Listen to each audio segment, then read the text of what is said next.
A very warm and vibrant good morning to respected dignitaries, guests, industry leaders, educators, and all dear guests. On behalf of Directorate of Employment, Skill and Training, I am delighted to welcome you to the Surat, the Diamond City, the Textile Hub, and now a rising center for skill and education. As we gather here for this vibrant Gujarat Regional Conference 2026, today's event is not just a gathering, but a celebration of growth, innovation, and collaboration that defines the true spirit of vibrant Gujarat. This moment became even more special as we are graced by our esteemed dignitaries. Let's welcome them with a huge round of applause. Honorable Cabinet Minister of Labour, Skill Development, Employment and Rural Development Gujarat, Sri Kuwarji Bavadia Sahib, Honorable Director of Employment and Training, Sri Nitin Sangwan Sir, Honorable Kamlesh Rathore Sir, Mission Director, Gujarat Skill Development Mission and Director of Skill Development, your presence motivates us a lot and adds immense value to this event. We are truly grateful to have you here with us today. At this instance, let us not forget our industry partners because behind every skilled professional, there is a strong industry support through the initiatives like dual system training, on job training, apprenticeships, etc. Industries are not just giving jobs, but they are the building careers. Their contribution in providing modern technology, machinery, and real time practical training is shaping our future. Let's get them a big round of applause. Today, as we begin this vibrant Gujarat Regional Conference 2026 in our beloved city of Surat, I feel privileged to felicitate our respected guests for their presence, continued supports, guidance, and contribution towards the development of skill education and industry collaboration. I take this opportunity to request Mr. V. A. Tandel sir, Regional Deputy Director, Department of Employment and Training, Surat Region, to welcome Sri Kuvarji Bavadia sir, Honorable Cabinet Minister for Labour, Skill Development, Employment and Rural Development in Gujarat, Government of with bouquet and with memento. Sir, your presence inspires a lot.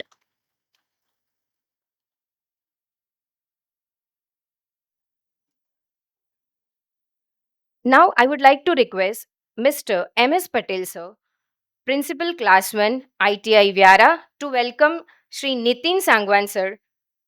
Nothing. Okay. Now I would like to request Ms. P.S. Patel sir, Principal Class 1 ITI Bilimora to welcome Sri Nitin Sangwan sir, Director of Employment and Training, Gandhinagar with a bouquet of flower and memento.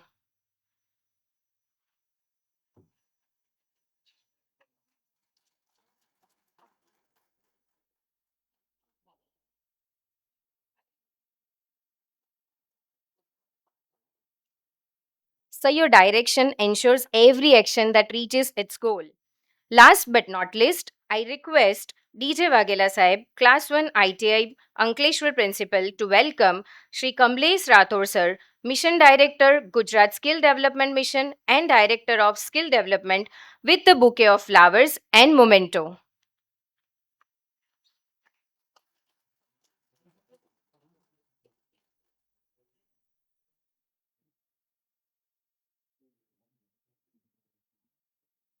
A vibrant Gujarat needs skilled hands and trained minds, and that vision is led by none other than our Director of Employment and Training, Sri Nitin Sangwan sir.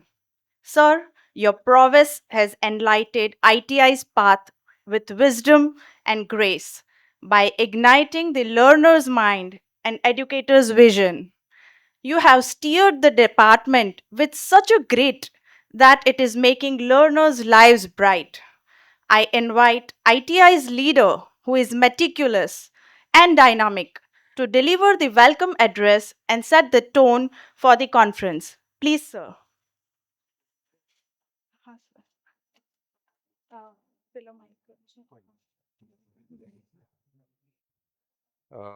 आज regional vibrant Gujarat की summit सूरत में आज जो दूसरा दिवस है उसमें उपस्थित माननीय कैबिनेट मंत्री श्री कुंवर जी बावलिया जी, जिन्होंने अपना बहुमूल्य समय निकाल कर आज हमारे बीच उपस्थित हुए हैं और हमको मार्गदर्शन देने के लिए और हमें प्रोत्साहित करने के लिए यहाँ मौजूद हैं, उनका मैं हार्दिक स्वागत करता हूँ।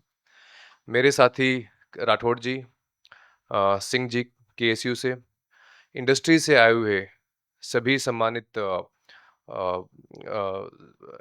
जो भी लोग बाग यहाँ पे मौजूद हैं, उसके अलावा हमारी आईटीआई से जितने भी प्रिंसिपल्स और बाकी स्टाफ जो यहाँ पे मौजूद है, आप सभी का खूब खूब स्वागत करता हूँ आज के इस अवसर के ऊपर में। वाइब्रेंट गुजरात, जैसा कि आप सबको मालूम होगा कि गुजरात गवर्नमेंट का एक फ्लैगशिप इनिशिएटिव है और पिछले सालों में जितने भी वाइब्रेंट गुजरात इवेंट्स हुए हैं, उनके कारण से गुजरात में निवेश का जो एक माहौल बना है, वो पूरे देश में एक नज़ीर बनकर उभरा है। और इसमें ना केवल सिर्फ इंडस्ट्रीज़ के ऊपर में फ़ोकस किया जाता है, इसमें बाकी जितने सारे सेक्टर्स हैं इंडस्ट्री से लगते हुए, वो स्किल डेवलपमेंट का हो, सप्लाई चेन का हो, लॉजिस्टिक्स का हो, उन सभी आयामों के ऊपर फ़ोकस किया जाता है, इंक्लूडिंग इंफ्रास्ट्रक्चर के ऊपर में और लॉजिस्टिकल इश्यूज़ के ऊपर में। इसकी सक्सेस हमको देखने को मिली है कि अगर आप गुजरात के ऊपर एक दृष्टि डालेंगे तो पिछले लगभग 10-15 सालों में यहाँ पे चाहे आप राजकोट में देखें तो गुजरात में आज के दिन का सबसे बड़ा एयर स्ट्रिप वहाँ पे बना हुआ है। उसके अलावा अगर आप इंडस्ट्री क्लस्टर देखेंगे तो साणंद में और नया धोलेरा जो इंडस्ट्री क्लस्टर आ रहा है, और उसके साथ-साथ में ही गुजरात गवर्नमेंट ने स्किल डेवलपमेंट के ऊपर में जो एक फ़ोकस किया है वो अभूतपूर्व है। इंडस्ट्री की स्कीम्स के बारे में बात करूँ मैं तो अप्रेंटिसशिप स्कीम से लेके और स्किल डेवलपमेंट की जो स्कीम्स हैं, उनसे इंडस्ट्री को जो आज के दिन में सपोर्ट गुजरात में मिल रहा है, मेरे हिसाब से वो अभूतपूर्व है। और बाकी राज्यों की तुलना में यहाँ का एक इकोसिस्टम जो इंडस्ट्रीज़ के लिए गुजरात गवर्नमेंट प्रोवाइड कर रही है, वो अनमैच्ड है। Right from quality uninterrupted power supply to uh, I think we haven't heard of any labor issue in Gujarat, like we hear in so many other states across India. The environment here is truly जिसको हम बोलते हैं ना कि ease of doing business वाला environment है, तो यहाँ पे ऐसा एक एनवायरनमेंट गुजरात गवर्नमेंट क्रिएट किया हुआ है और उसमें हम सभी लोग कमिटेड हैं, including my department and other departments of government of Gujarat. आज के इस मौके के ऊपर में आप लोगों में से कइयों के साथ में शायद हमारा पहले भी इंटरेक्शन हो चुका है। मैं सूरत आया था एक बार और उसमें हमारी एक आईटीआई में आप लोगों के साथ में संवाद भी किया था। तो उसी बात को आगे बढ़ाते हुए इस वेलकम एड्रेस के माध्यम से मैं आप लोगों को एक बार फिर से पुनः इस बात के बारे में आश्वस्त करना चाहूँगा कि गवर्नमेंट ऑफ गुजरात आपकी जो स्किल डेवलपमेंट की रिक्वायरमेंट्स हैं, उनके लिए उनको पूरा करने के लिए हमेशा तत्पर है। जस्ट एक छोटा-सा इंट्रोडक्शन देने के लिए अभी डिपार्टमेंट ऑफ एम्प्लॉयमेंट ट्रेनिंग, जिसमें कि मेजरली स्किल डेवलपमेंट के क्षेत्र में आईटीआईज़ आती हैं, उसके साथ में एक सेपरेट डायरेक्टरेट क्रिएट किया गया है, डायरेक्टरेट ऑफ स्किल डेवलपमेंट, जिसमें कि शॉर्ट टर्म कोर्सेज़ के लिए ट्रेनिंग के लिए कैसे डिज़ाइन किया जाए, कैसे इंडस्ट्री डिमांड के अकॉर्डिंग आगे बढ़ा जाए। इस साल के बजट में भी Gujarat institute of advance skills का अनाउंसमेंट हुआ और जो जिसको कि वेरी सून उसको इम्प्लीमेंट किया जाएगा। ऐसे ही कौशल्या द स्किल यूनिवर्सिटी की स्थापना हुई और जो कि एडवांस स्किल्स, जो कि NSQF national skill quality framework के लेवल 4 से ऊपर के जो कोर्सेज़ हैं, उनको डिज़ाइन कैसे किया जाए, सेक्टर स्किल काउंसिल की स्थापना की गई, प्रायोरिटी सेक्टर आइडेंटिफ़ाई किए गए हैं। तो इस तरह से आप लोगों के साथ में मिलके गुजरात का जो ग्रोथ इंजन है उसको और आगे बढ़ाने का और उसको और ज़्यादा गति देने का जो काम है वो गुजरात गवर्नमेंट प्रोएक्टिवली कर रही है।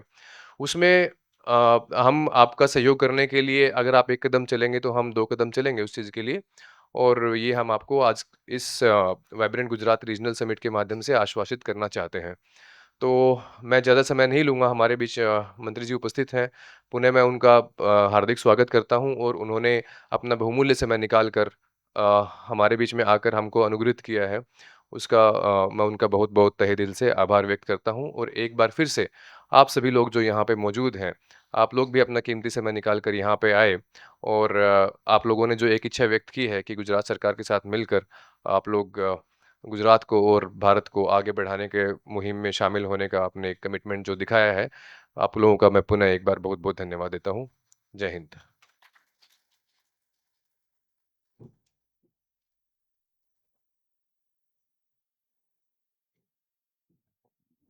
We are deeply honored to have with us today Honorable Shri Kuwarji Bawaria sir, a distinguished cabinet minister of Government of Gujarat.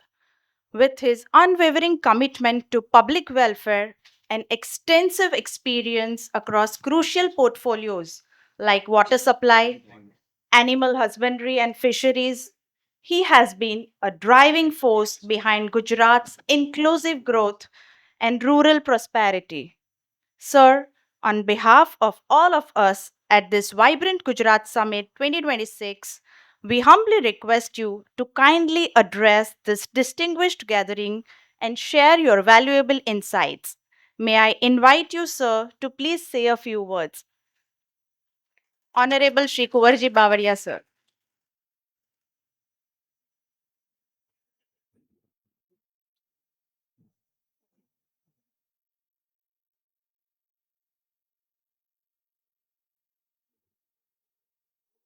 આપ સૌને નમસ્કાર. Vibrant Gujarat regional conference Surat દક્ષિણ ઝોન આ પહેલા ઉત્તર ઝોન અને સૌરાષ્ટ્રમાં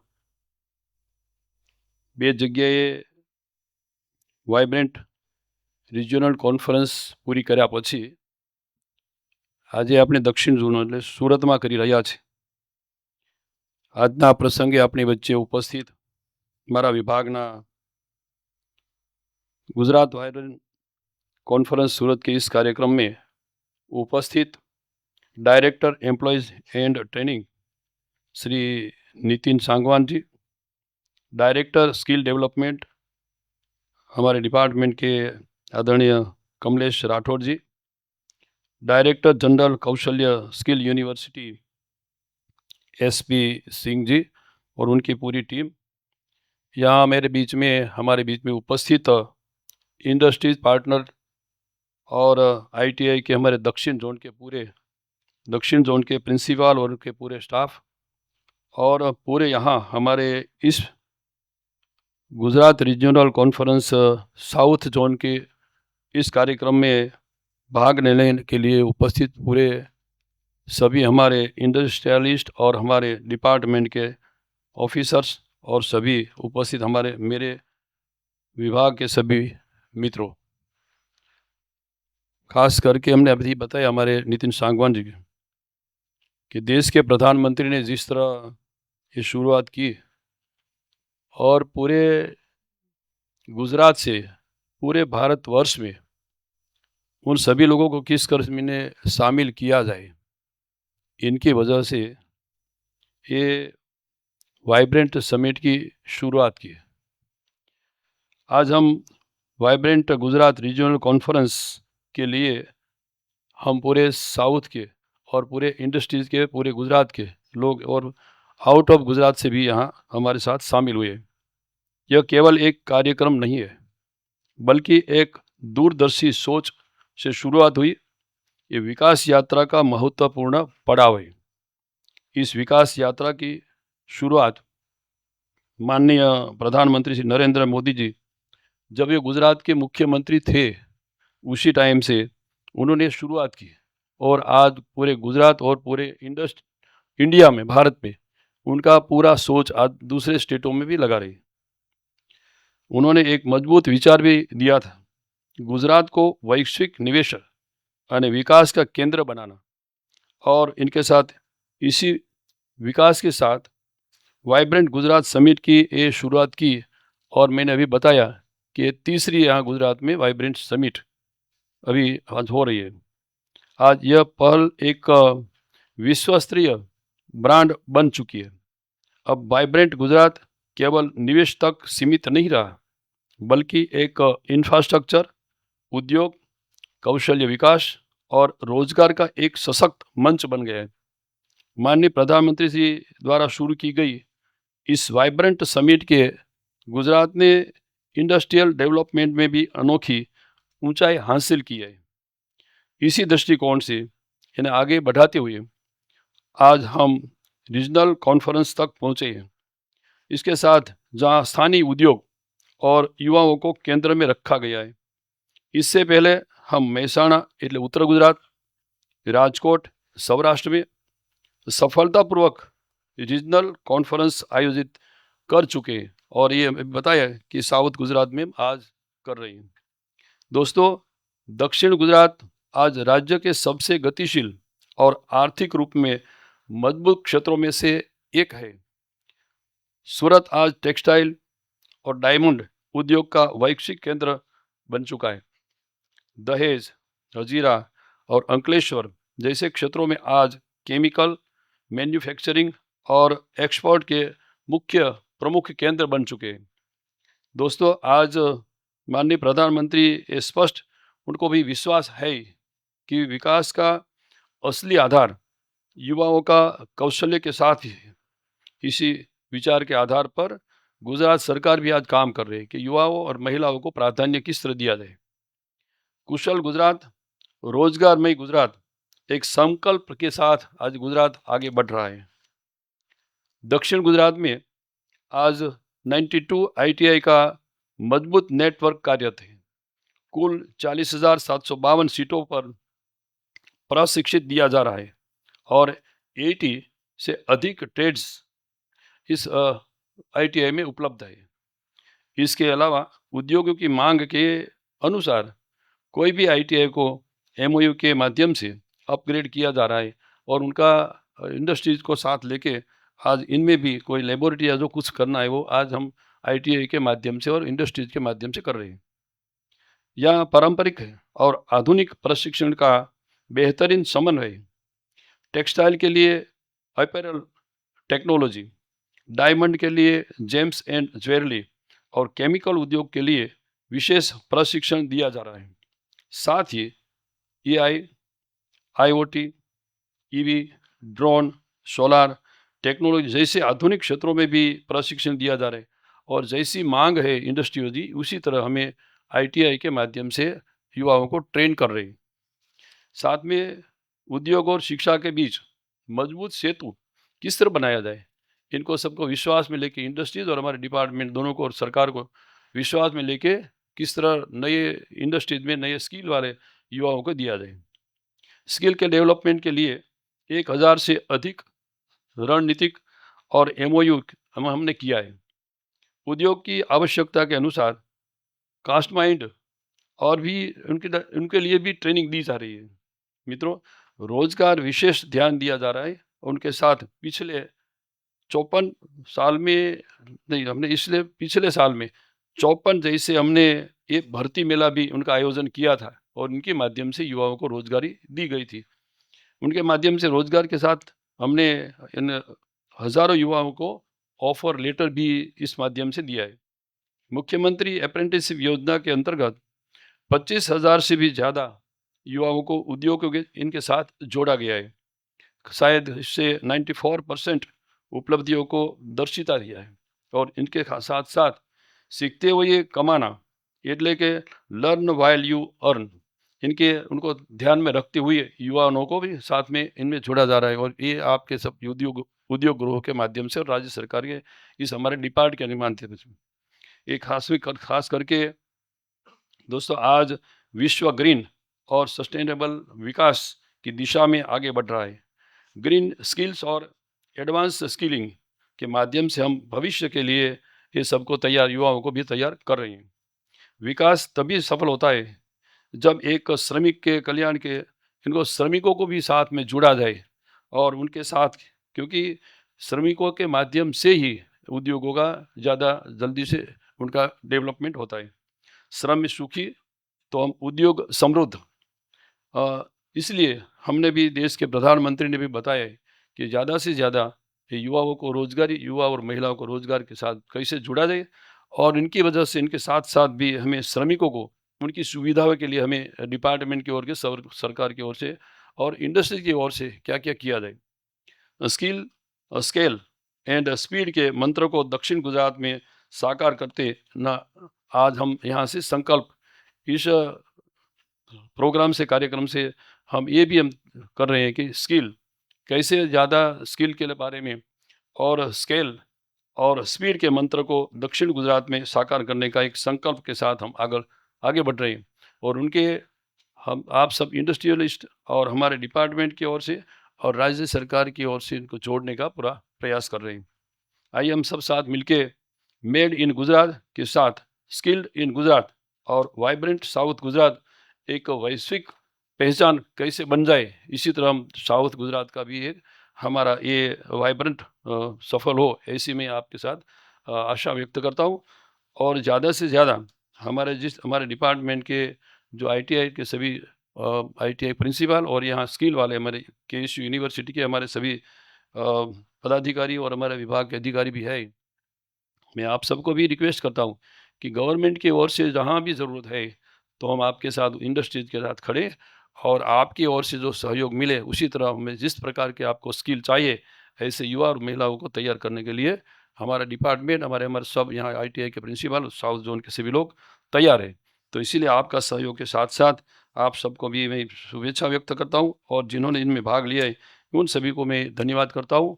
और साथ में आगे बढ़ के हमारे साउथ जोन के पूरे हमारे डिपार्टमेंट के ऑफिसर को भी मैं खास रिक्वेस्ट करता हूँ कि दोनों को सम्मेलन होके मिलन होके साथ में संकलन करके हमारे डिपार्टमेंट का और इंडस्ट्रीज को किस प्रकार को मेन पावर चाहिए इसी तरह में तैयार करने के लिए यहाँ से हम संकल्प करें। और साउथ गुजरात का ये हमारा पूरा ये खास करके रीजनल कॉन्फ्रेंस किस तरह सफलतापूर्वक आगे बढ़े, इनके व्यक्ति के साथ ही आप सबको भी फिर से मैं धन्यवाद करता हूँ। आप सबको भी शुभेच्छा भी देता हूँ कि आप सबने जिनमें इस कॉन्फ्रेंस में भाग लिया, और पूरे हमारे ऑफिसरों ने हमारे आईटीआई वालों ने साउथ में से जिनको ये प्रबंध किया उनको भी मैं अभिनंदन करता हूँ। आप सबको धन्यवाद करता हूँ। भारत माता की है।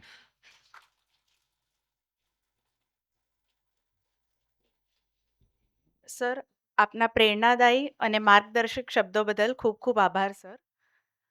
Now I would like to request the dignitaries on the dais to please take their seats on the front row.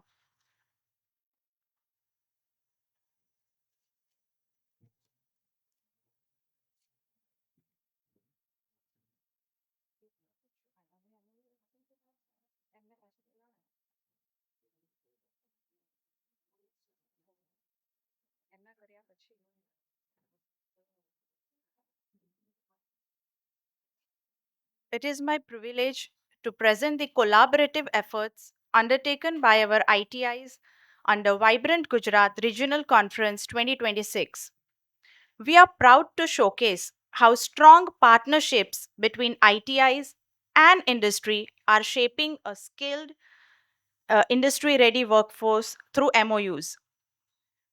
I would like to request the dignitaries to please come upon stage for MOU exchange. Representatives from Saint Gobain and principal from ITI Bilimora, please come upon stage.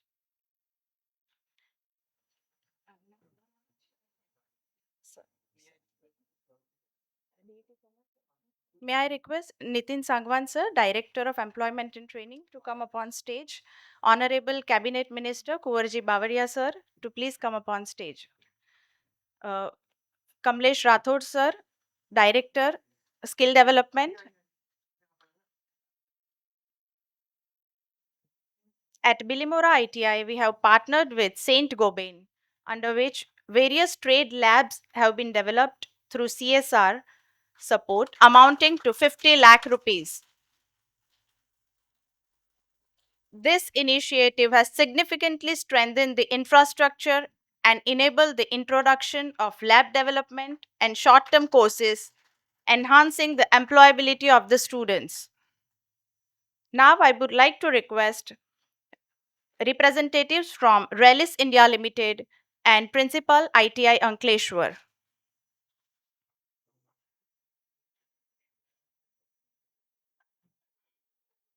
Relis India Limited have approximately contributed rupees 5 lakh rupees.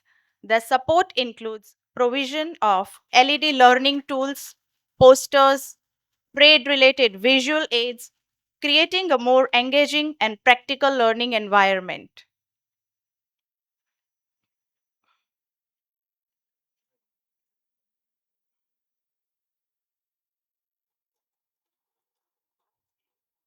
I request representatives from Godrej and Boyce Manufacturing Company Limited and Principal ITI Jambu sir.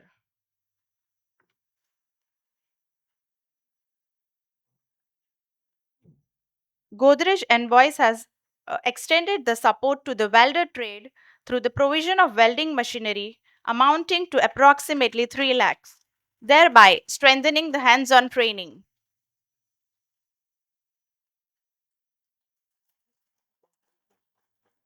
A round of applause for this wonderful collaboration.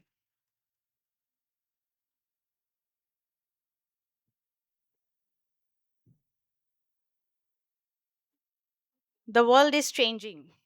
Industries are evolving, and the call for sustainability has never been louder.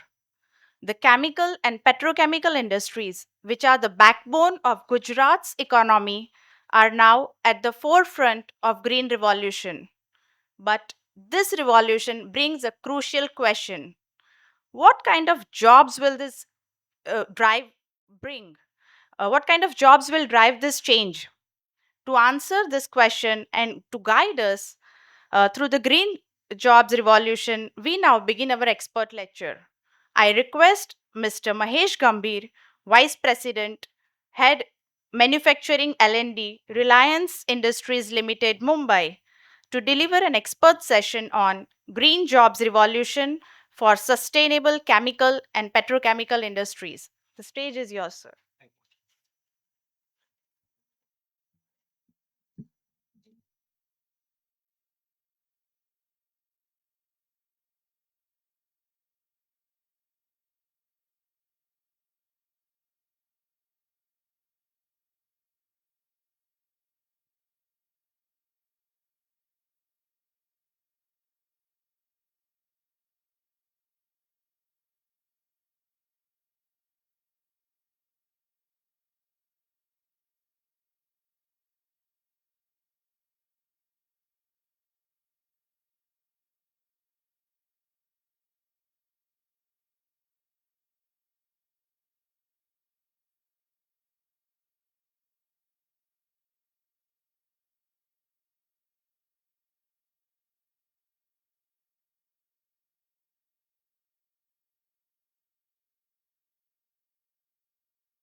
Hi, good morning, and thank you very much for your kind introduction.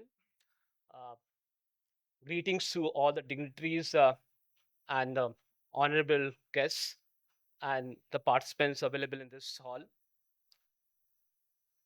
Uh, Vibrant Gujarat, established in 2003 by then Chief Minister and now the Honorable Prime Minister Shri Narendra Bhai Modi ji, is truly a very, very credible and globally respected and acclaimed platform where the investors, whether domestic or international investors, they partner with the Gujarat government and tap on the various opportunities which come out from the vision of the leaders of the Gujarat and the Gujarat government.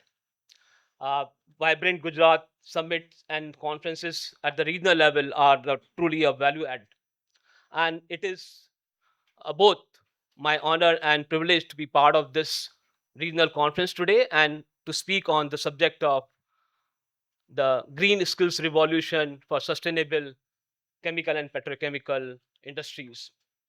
So, over the next 30 to 35 minutes, I'll outline the various challenges the industry faces when it comes to the sustainability. And then we'll deep dive that what is the sustainability, what is that which is deriving the sustainability and how the industry is transforming. We will also examine that how the jobs are changing and transforming the industry, and then uh, examine that the skills, the green skills, are not the choice today; they are the milestones which will be required for continuous transformation and sustainability. So before we dive deep into the subject, I'll touch upon little about the chemical and petrochemical industry. This industry is truly a cornerstone and the backbone of the economy. If you see that chemical and petrochemical industry जो chemicals देती है, fertilizers देती है, polymers देती है, plastics देती है हमको, and then it supports the various other sectors, starting with the agriculture, healthcare, textile, construction, electronic industry, consumable goods industries, and so on. This industry uh, today stands close to 7% of the global economy and accounts to total of $5 trillion at market value. When we see the Indian context, uh, the industry is contributing close to 7% of India's GDP and 14% of total export. And India today proudly stands among the top 6 producers of chemicals in the globe. And amongst all that, this story, the happy part is the Gujarat. The Gujarat is considered to be the capital of chemical and petrochemical productions and manufacturing in India. It, if you see that Gujarat is contributing close to more than 60% of the total petrochemical productions in India, and it is the hub of the world's largest integrated refinery and the various clusters, large scale clusters of chemical productions. And that is by contributing to more than 50% of India's total chemical exports. So, this is the scenario today about the chemical and petrochemical industries.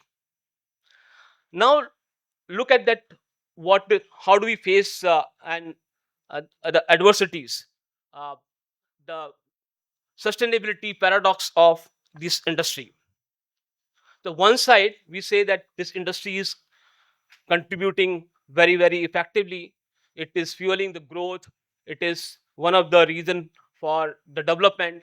But on the other side, uh, there is a pressure that it extends a pressure on the planet also. How does it happen? Uh, this industry is extremely energy intensive. जो भी यहाँ पर operations होते हैं, large scale operations होते हैं, continuously operating plants हैं सारे। तो चाहे वहाँ पर स्टीम क्रैकिंग हो रही हो, डिस्टिलेशन हो रहा हो या पंपिंग हो रही हो, कंप्रेशन हो रहा हो, high temperature and high pressure operations हो रहे हो, all of this requires lots of energy. And this energy comes from the fossil fuels. So close to 50% of the feedstock of this industry, जो इस industry में various products को manufacturing में जाता है, वो भी कार्बन बेस्ड है। एंड दिस इंडस्ट्री की जो डिमांड है, close to 15% of overall energy requirements of the industry across the globe. Second challenging aspect of this industry is that कि ये फॉसिल फ्यूल बेस है जिसमें कि बहुत सारा कार्बन होता है और वो कार्बन न केवल प्रोडक्शन करने के लिए बल्कि एनर्जी को प्रोड्यूस करने के लिए भी यूज होता है and in the process also wherever the petrochemicals are being produced, lots of carbon dioxide gets generated over there. Therefore the decarbonization जिसकी बात कर रहे हैं हम सस्टेनेबिलिटी में, वो इस इंडस्ट्री में थोड़ा सा चैलेंजिंग है, particularly it becomes very very complex. Since the feedstock itself is a carbon, lots of carbon, and therefore this industry leaves a lot of carbon footprints. तो कार्बन फुटप्रिंट क्या है? कार्बन फुटप्रिंट ये है कि जो carbon dioxide हमारी industry से निकलती है वो एनवायरनमेंट में जाती है and this industry is releasing close to 1.5 gigatons of the carbon dioxide equivalent across the world every year, and which represents close to 18% of the total industrial CO2 emissions from this industry, uh, then it means that there are other industries also, other sectors also, which are contributing to the greenhouse gas emissions or carbon emissions in the environment. It's a transportation sector, uh, oil and gas sector, the steel, the cement industry, agriculture also contributes to some part of the CO2 emission in the environment. So overall, CO2 contribution of this industry accounts close to 5 to 6% of the greenhouse emissions in the world. Now, what happens when the greenhouse gases get emitted out? They get trapped, so they get accumulated in the environment, and because of that, heat gets accumulated, leading to the global warming. जब वो heat trap हो जाती है environment में तो global warming होती है, और ग्लोबल वार्मिंग से क्लाइमेट चेंजेस होते हैं. अभी आप सुनते होंगे कि ग्लेशियर्स मेल्ट करते हैं, sea levels are rising, and we are facing extreme weather condition, weather the heat waves और drought or the floods which are happening. And because of this also, when the CO2 levels are elevated, the ocean water also get acidified, और उसकी वजह से marine life भी disturb होती है, और biodiversity भी डिस्टर्ब होती है. And because of that actually we are facing challenge not only in agriculture side, water resources side, but human health side also the issues comes up. And यदि ये सब इसी तरह से चलता रहता, मैं इसीलिए बोल रहा हूँ कि चलता रहता, ऐसा होना बंद हो गया है, because industry is actively working to make sure that this doesn't happen for the future generation. So that is what is all talking about the sustainability. So therefore my next slide is all about sustainability. ये sustainability है क्या? Sustainability is that today we are able to meet our requirement, and without compromising, if we help the future generation to meet its own requirement, then we will be sustainable. So it is a strategic imperative for the long term value creation. It is the long term value creation by balancing the three aspects. The first aspect is the economic viability, कि हमारी industry जो है वो economically viable रहे. It should continue to make the profit. Second is the environmental protection, that we continue to conserve our natural resources which are limited, and we do not disturb the ecological climate and ecological balance.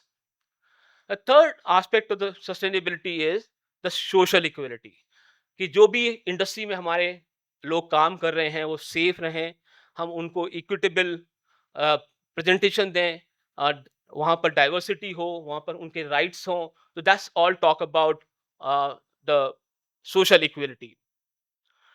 If you neglect any one part of this three pillars or the three aspect, the system will become fragile and it will fail. यदि हम खाली profit पे ध्यान देंगे तो environment को नुकसान होगा, and then if we just talk about the profitability, actually ignore the social aspect, then it will cause the unrest and reputational risk. Can I just have a water, please?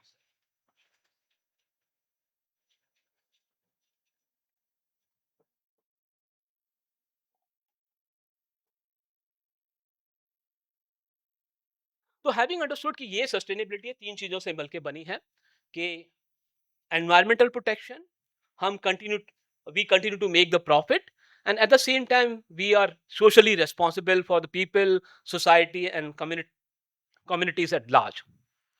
Now, how this sustainability has happened in the industry? It has come up in three stages. The early stage was the compliance. जैसे जैसे regulatory requirement industry को दी गई, industry ने उनको comply करना शुरू किया. Otherwise industry was feeling that this is a burden, this is a cost burden. They started putting up the waste treatment plant, they started putting up the pollution control measurements. They started measuring and reporting the emissions. So primarily, they were meeting the minimum standards, and that was the compliance stage. And it was considered that कि जो industry के environment departments हैं या compliance team है वो इस चीज को मीट करेगी.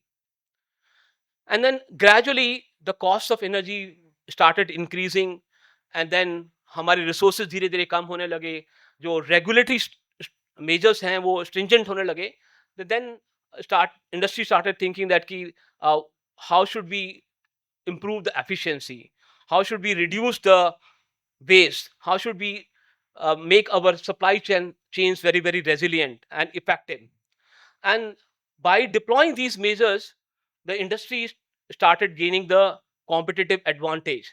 And then they had a competitive advantage in their favor by influencing the investors, by influencing the customers, getting the confidence of investors, and also accessing the various market.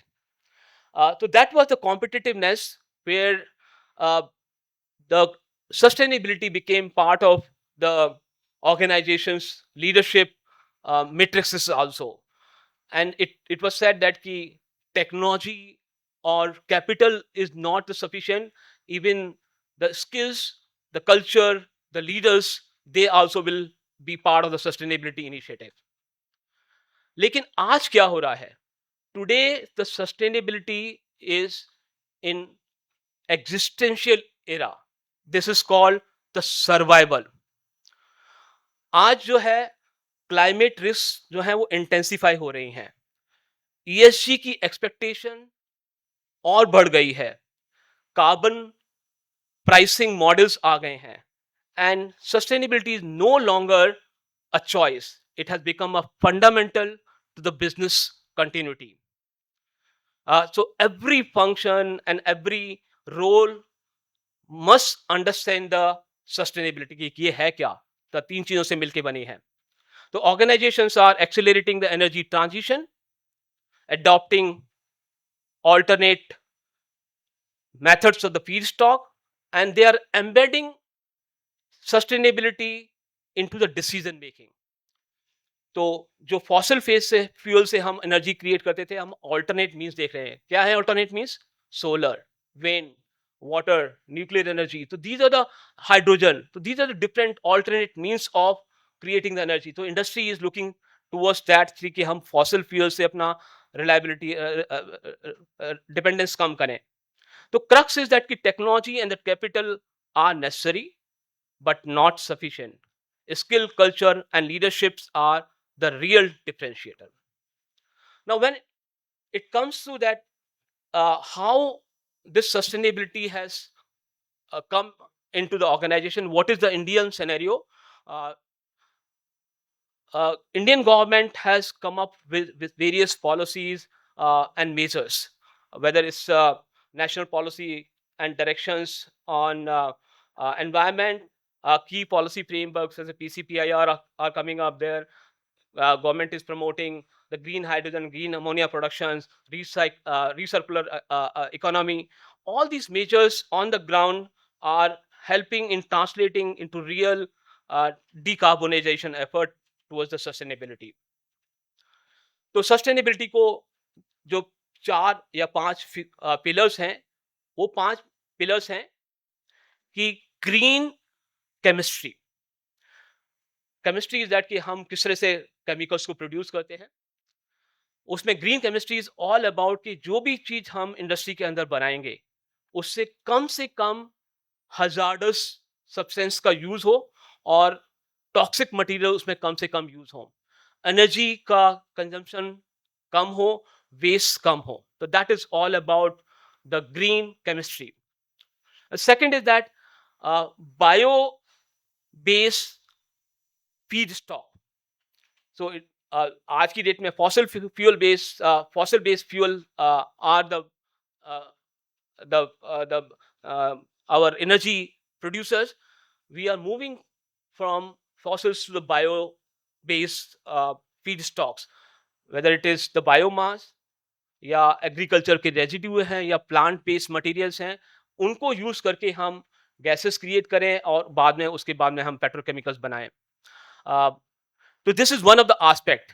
आज की date में हम जानते हैं कि जो Iran और US Israel का वॉर चल रहा है, अब supply availability of the crude oil is a challenge, and therefore we have to see that ki what are the alternate means available whereby we can continue to produce the energy and also the petrochemicals. The third is aspect of the sustainability, the carbon capture. जैसे मैंने बोला कि carbon काफी सारा emission हो रहा है environment में, जिसकी वजह से ये क्लाइमेट के इशू आते हैं, इसको किस तरह से कम किया जाए।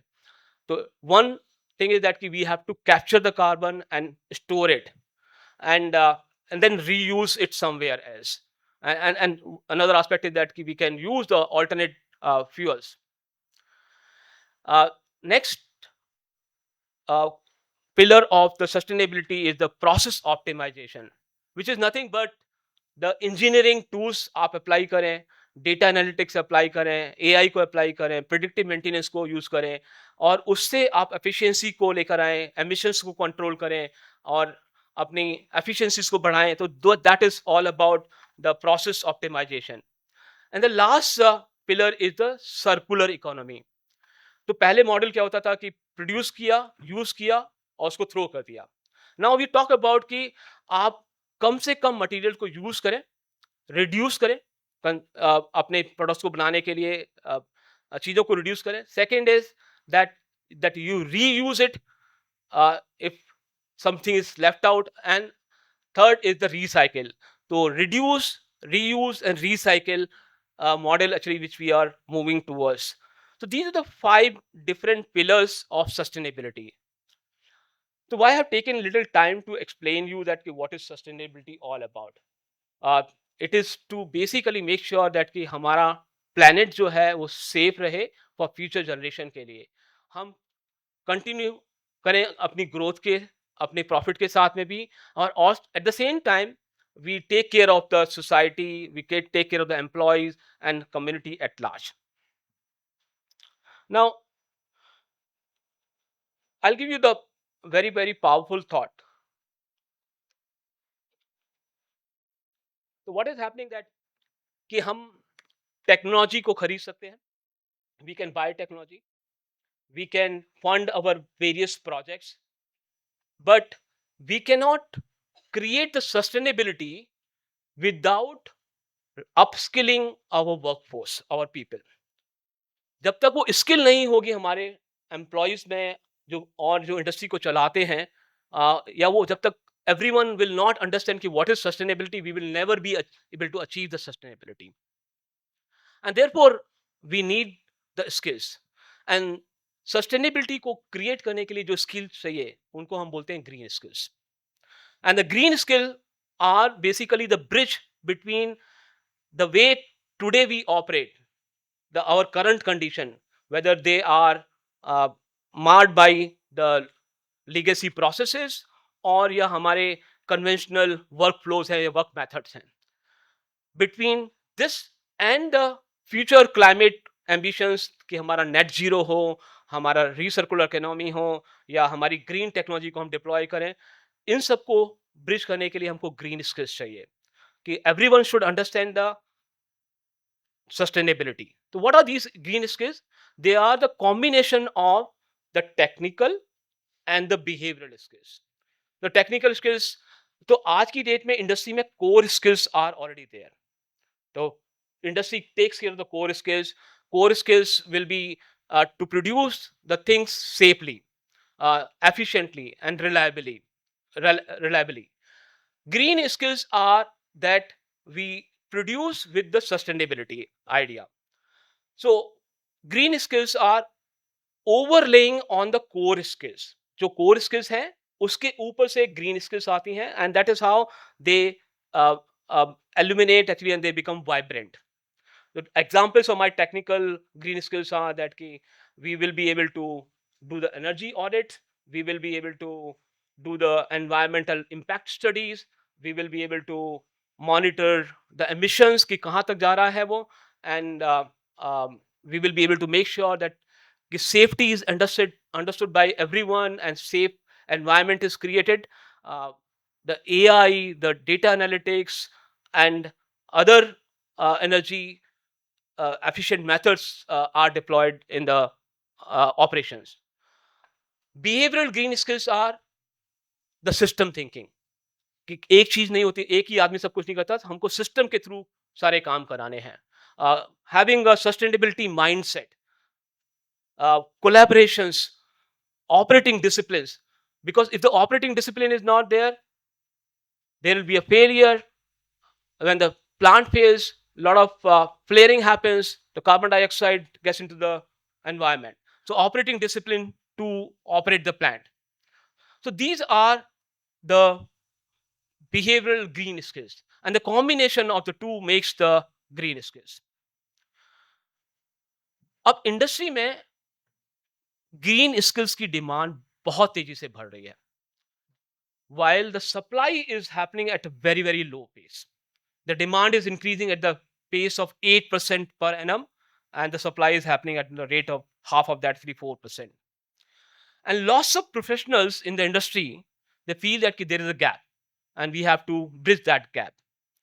Only 18% of the total workforce is having one or other green skills.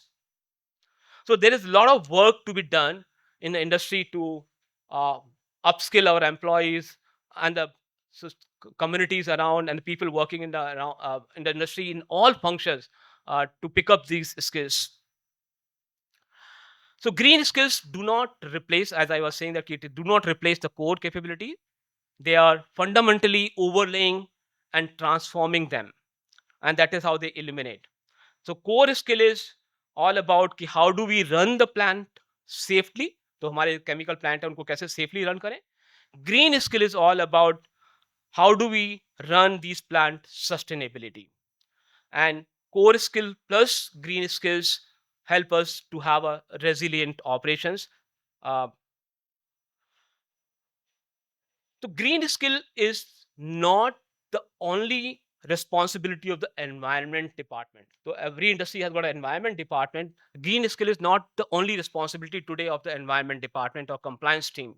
Today, the green skill is getting embedded in every function, whether it's maintenance, whether it's operation, whether it's a supply chain, whether it's a finance, HR, everywhere the green skills are getting embedded.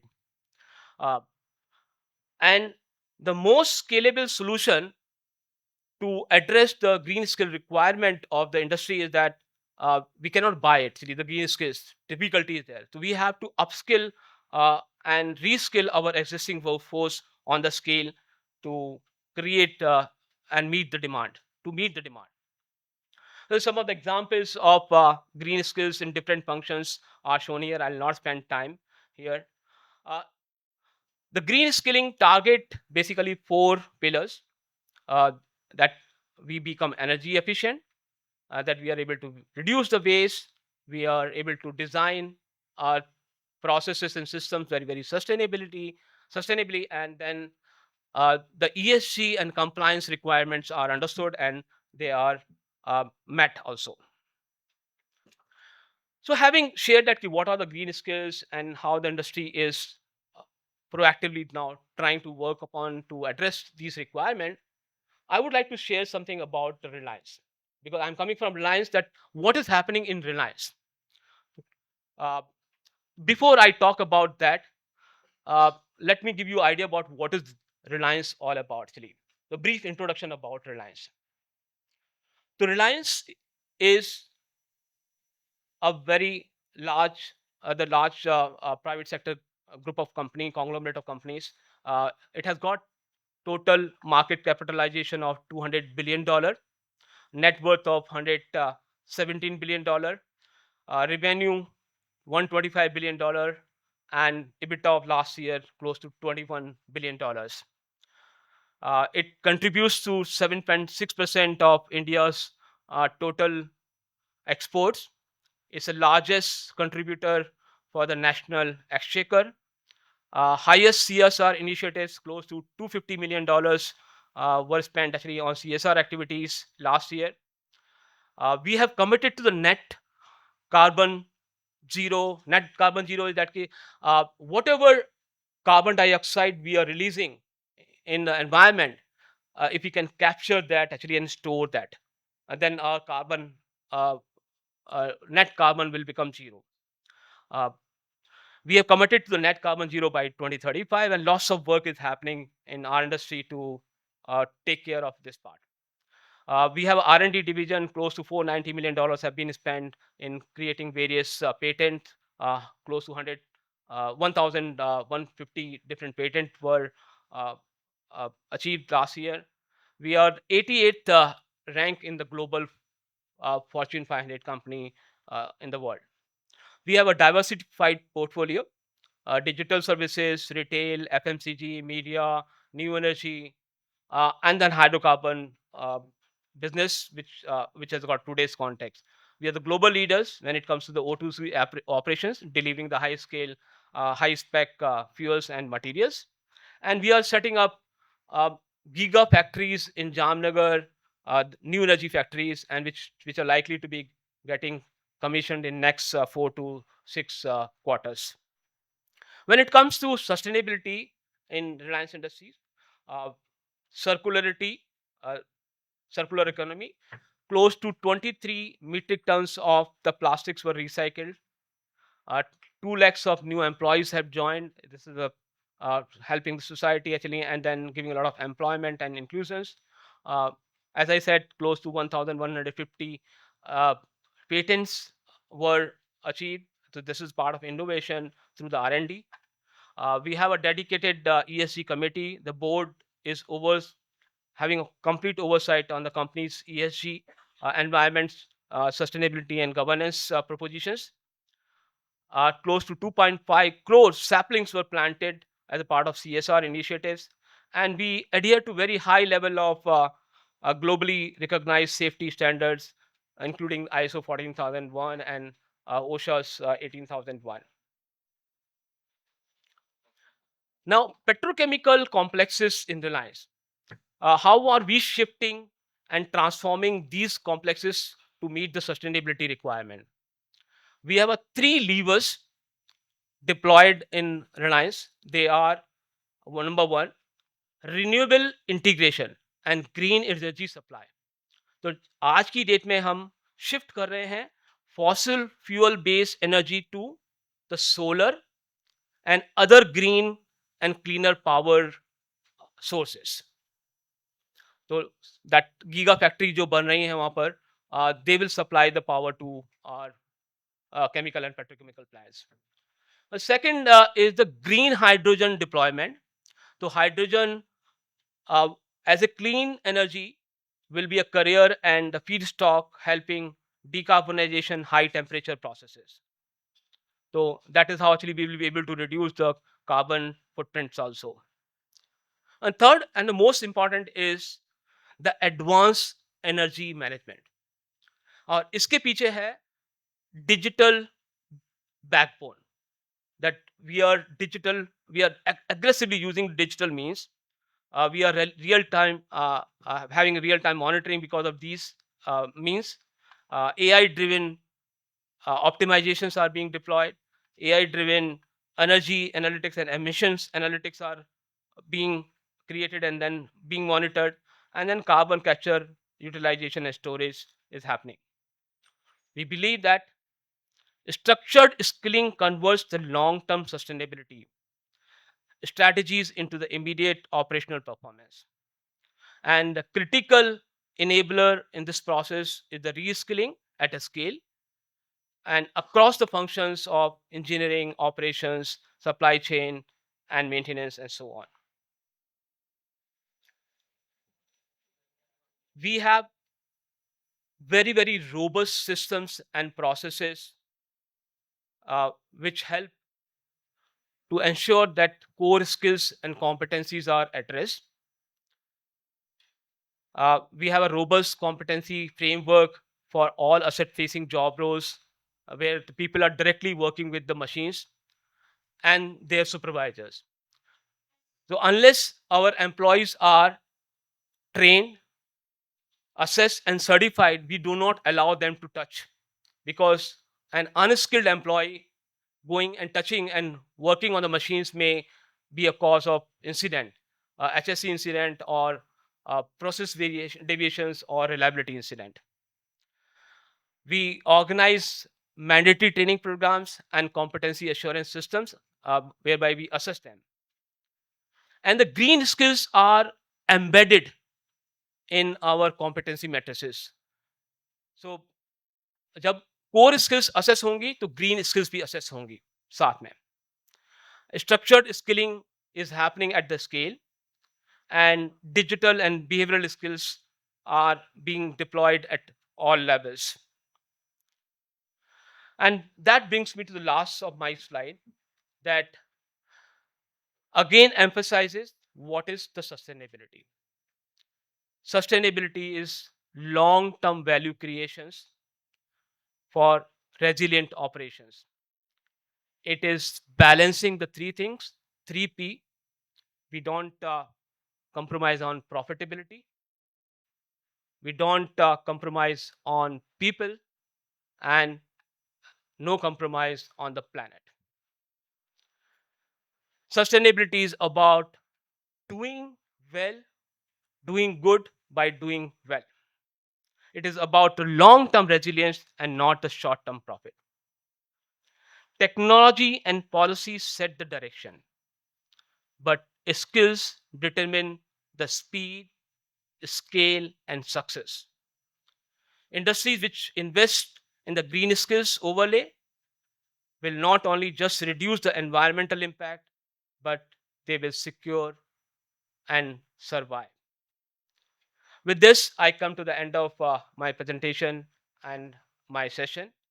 Uh, I say that let's build the skills for a sustainable tomorrow by connecting, collaborating, and creating the impact. Thank you, guys. Thank you very much.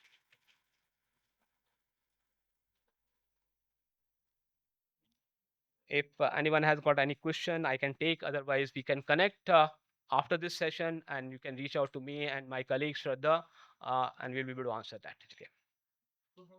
Hi, good morning.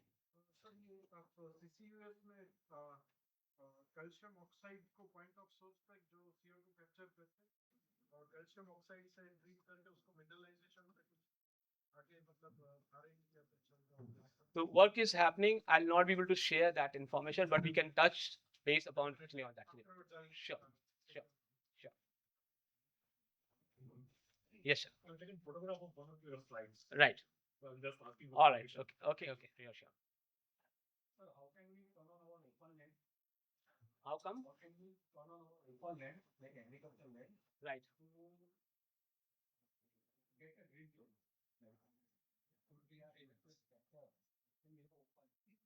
Open land को हम उसको green में convert कैसे करें?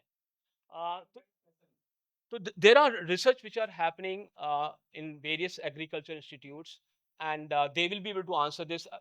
Unfortunately, I will not be able to answer this because I'm not that subject matter expert on sustainability actually, and then how the land to be converted into the green, right? Yeah.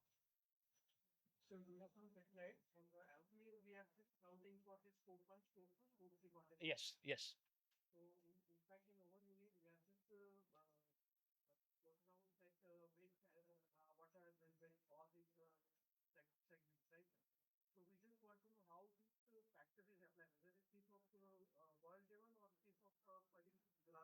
It's a Gujarat level at this stage. Yeah, yeah. Yes.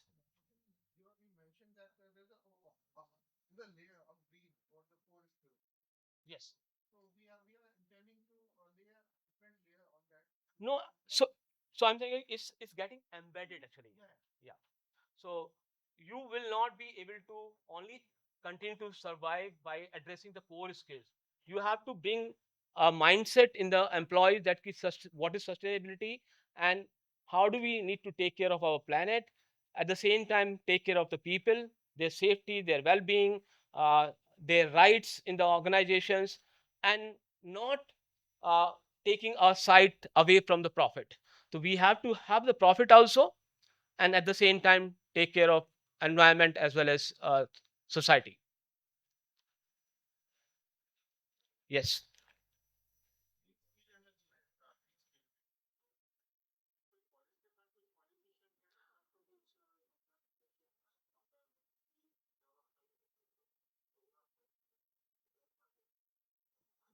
In my industry, I can talk about actually what is happening in Reliance. So we have our internal pool of subject matter experts. They come from the technology groups. So they talk about that how the energy optimization can happen. We also run various programs in collaboration of various service providers in the market uh, to teach our employees on energy auditing, energy management programs, the certification programs, uh, uh, and then also safety is embedded actually in every function, especially in operation and maintenance and reliability. So those are the initiatives as of now going on. But the other initiatives which are being planned now are at large scale. That how do we create the sustainability mindset? How do we create the system thinking around the sustainability in the entire population? Yes, sir. Go green has economic stress on the industry. Right. So Reliance as a big industry can able to manage it with the resources they have. But the moderate level industries where the competition is very tough, what is your suggestion to become better, go green? So uh, the small the government can come with the schemes to help the small industries to pick up these skills. Okay, so they can run specific programs for the small scale industries to make them realize the importance of this and how and what measures they can deploy to reduce the impact of not following the sustainability measures on the environment. So one thing is that the government can come the scheme. Second is that the large industries like Reliance, they can also come forward actually to help the small industries because uh, um, today when we are becoming net zero, we will be able to have advantage of the chemical pricing, while the small industries they don't have the advantage of chemical pricing. So if the industry, big industries can help them, so that can be one of the way.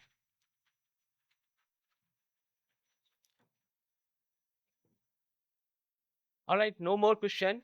And if anyone else, we will be able to touch base actually outside the, this conference also. Thank you very much and wishing very best. Thank you.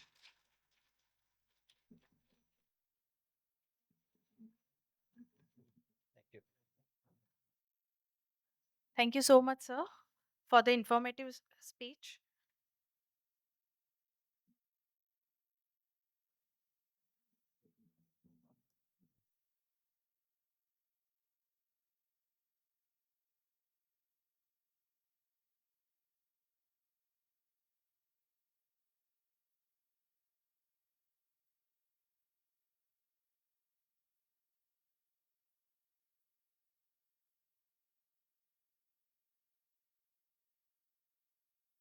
You've shown us that sustainability and growth can go hand in hand. Thank you so much, sir.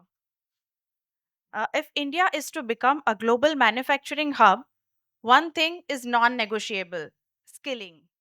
Not just basic training, but advanced skilling that meets global standards. The Department of Employment, Skill Development and Training plays a vital role in this mission.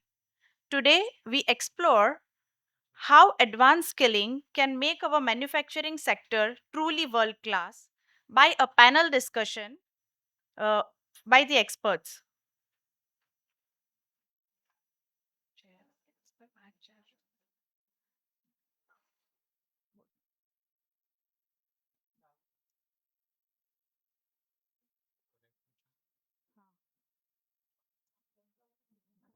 I welcome upon stage Mr. Sandeep Bhatt, Senior Vice President and Head HR, Birla Copper Dahej. Mr. Basab Kundu, Head Production Pressure Parts and Manufacturing, L&T MHI Power Boiler Limited. Mr. Manish Chauhan, General Manager HR Corporate, NHB Balls and Roller Limited, Navsari.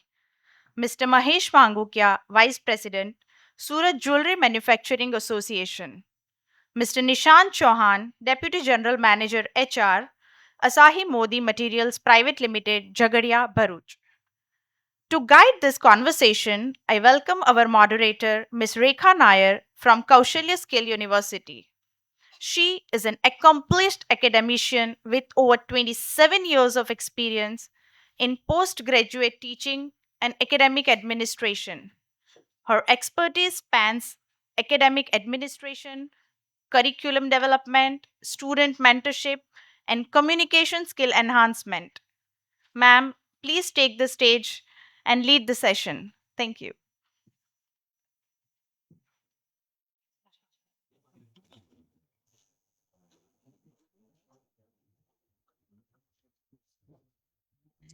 Yes, a very good morning to all of you, respected Minister Sir, Honorable Director, Employment and Training, respected Director of Mission Director GSTM, respected Honorable Director General KSU, panelists, industrialists, and all the invited guests here. Wishing you a very good morning. I have the pleasure to moderate this panel discussion on the topic advanced skilling for global manufacturing competitiveness. Just a little while ago, Mr. Gambhir said that Gujarat is the hub of or the powerhouse of manufacturing and chemicals. But that's not the story today. Competitiveness just does not come from production.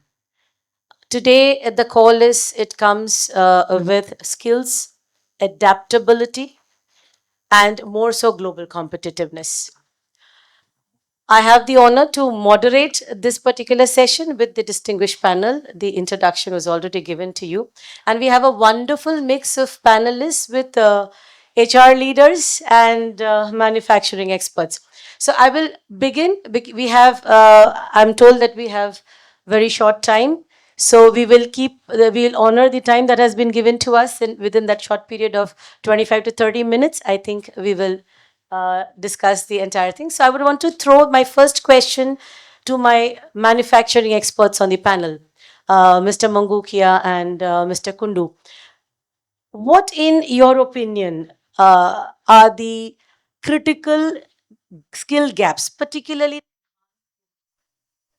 that you would have encountered in the manufacturing sector?